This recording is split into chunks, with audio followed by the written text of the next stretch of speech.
Hey everyone, and welcome back to another video. In this video, I'm going to show you how to redeem a gift card on Seamless. Now, this video is going to be particularly useful for individuals. Let's say that you received the gift card through Seamless and you want to go ahead and redeem it.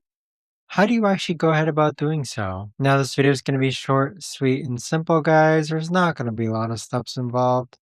Now, in order to do this, what you're first going to do is log on to Seamless.